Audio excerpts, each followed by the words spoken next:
여러분 반갑습니다. 오늘도 새벽 돌베개에 나오신 모든 성도님들을 주님의 이름으로 환영합니다. 또 새롭게 또 하루가 시작되었는데요. 오늘도 신명기 말씀 묵상하면서 또 이 말씀으로 이 하루도 잘 살아가는 우리 모두가 되기를 바랍니다.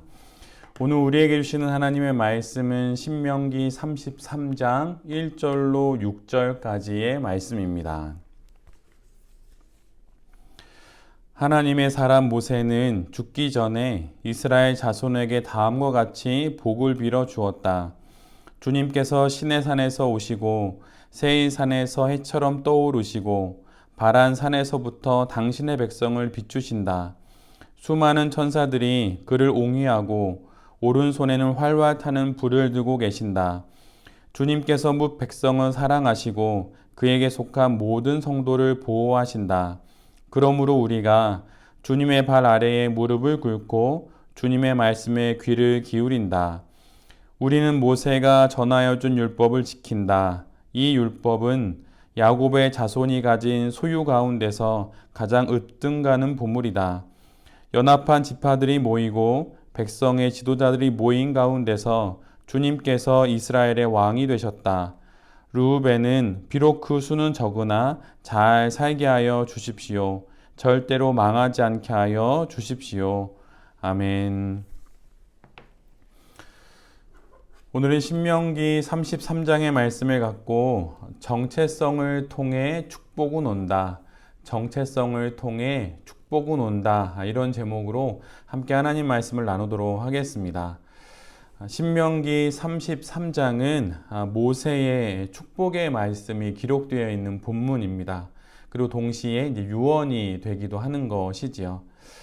모세는 창세기 49장에 기록된 야곱의 12아들을 향한 그 야곱의 축복과 같이 이스라엘의 12지파를 축복합니다. 이스라엘의 영적 지도자요, 동시에 민족의 아버지로서 모세는 르우벤으로 시작하여서 에브라임과 므낫세까지 또 내일 보게 되는 본문에도 또 나머지 모든 이스라엘의 지파들을 각각 축복해 줍니다. 이처럼 모세는 자신에게 남아있는 그 마지막 호흡을 갖고 축복의 말을 전합니다. 사실 돌아보면 모세의 인생은 참으로 기구한 인생입니다. 그는 태어나서 갈대 상자 속에 들어가서 간신히 목숨을 구합니다. 그리고 구사일생으로 애굽의 왕자가 됩니다.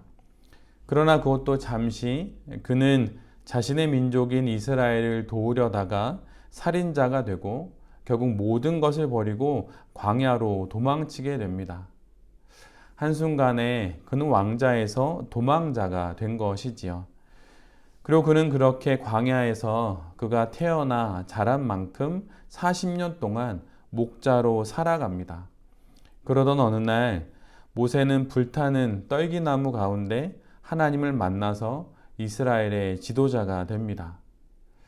왕자에서 도망자요, 또한 그 살인자로 또 삶을 살다가 이제는 이스라엘의 지도자가 되는 정말 파란만장한 인생을 살아갑니다.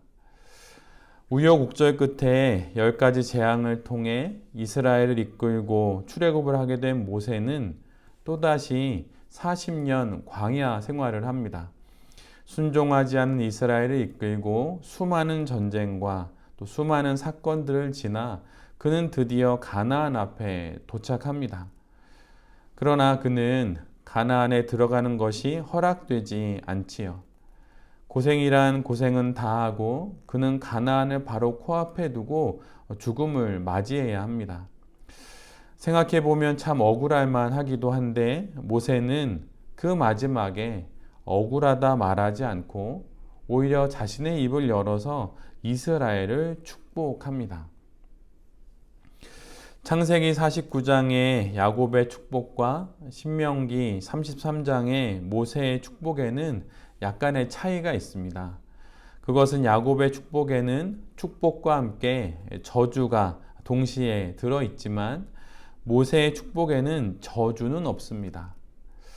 이전의 복과 또 저주의 길을 말해 주었기 때문인지 아니면 다른 이유가 있는지 알 수는 없지만 모세는 자신의 마지막 호흡을 갖고 오직 축복만 합니다.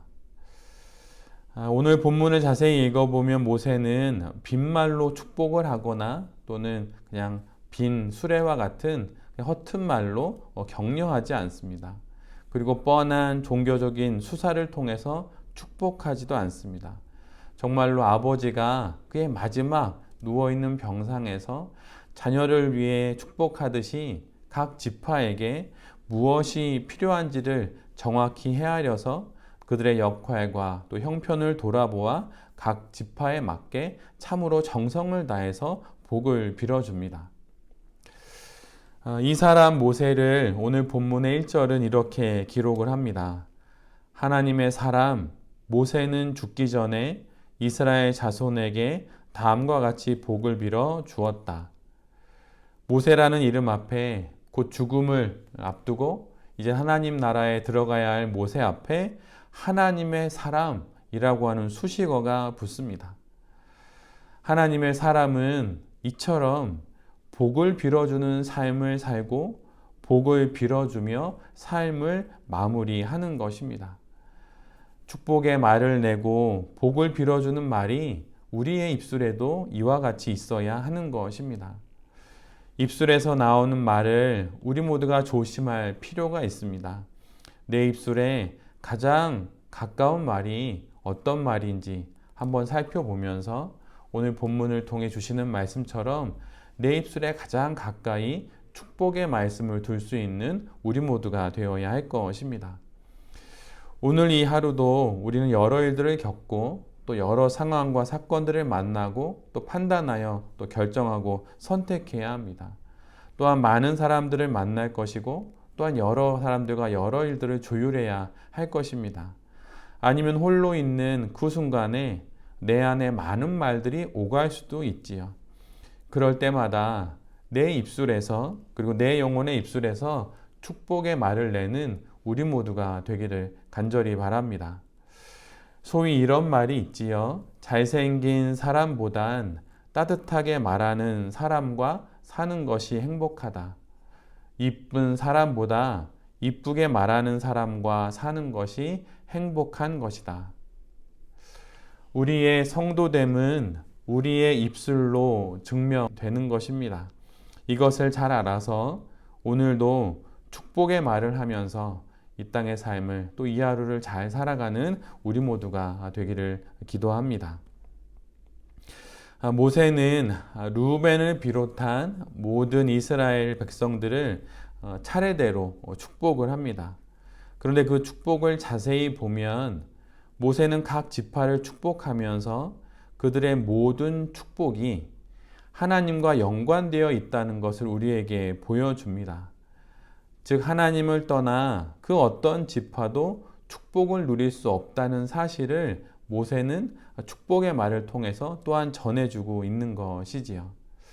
이스라엘이 누리게 되는 모든 풍요와 또 삶의 넉넉함들, 또 그들이 얻게 되는 모든 종류의 축복들은 하나님과 연관되어질 때 허락되는 것입니다. 성도인 우리들이 누리는 모든 축복도 하나님과 연관되어 우리에게 오는 것입니다. 우리에게 모든 좋은 것들이 하나님으로부터 오는 것이라고 하는 그 말처럼 우리에게 복이 되는 모든 것들은 오직 하나님과 연관되어져서 우리에게 허락되는 것입니다. 달리 말하면 하나님 앞에서 하나님의 백성으로 살아갈 때 그 하나님 백성이라고 하는 정체성을 통해 우리에게 하나님의 축복이 허락되는 것입니다. 축복이 따로 있고 우리의 정체성이 따로 있는 것이 아닙니다. 우리가 하나님 앞에서 하나님의 딸과 아들로 살아가는 그 삶의 정체성을 가질 때 그때 우리에게 하나님으로부터 하나님의 축복이 우리 모두에게 허락되는 것입니다.